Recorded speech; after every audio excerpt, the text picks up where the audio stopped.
Naapula na ng mga bumbero ang sunog na tumupok sa bahay ng 200 pamilya sa port area sa Maynila. Para sa update, narito unang balita live ni Victoria Tulad. Victoria!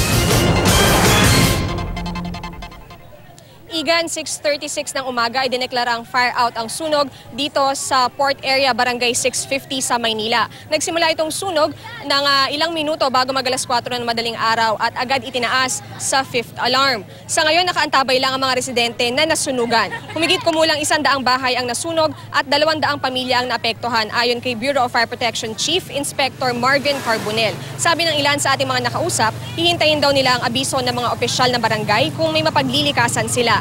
Ang iba naman, baka hindi na raw umalis sa lugar at maghintay na lang na mawala ang usok para malinis ang kanilang bahay. Itatayo na lang daw nila muli ito. Ayaw umalis ng mga residente sa port area dahil nandito raw ang kanilang ikinabubuhay. Nagpapasalamat na lang daw sila at ligtas sila. Gaya ng isang lola na nagawang buhatin ang 2 apo palabas ng bahay kahit pa hinihika siya. Ayon kay Carbonell, posibleng faulty electrical wiring ang sanhi ng sunog pero patuloy pa rin daw itong iniimbestigahan. Tinatayang 2 milyong piso ang halaga ng mga nasirang ari-arian.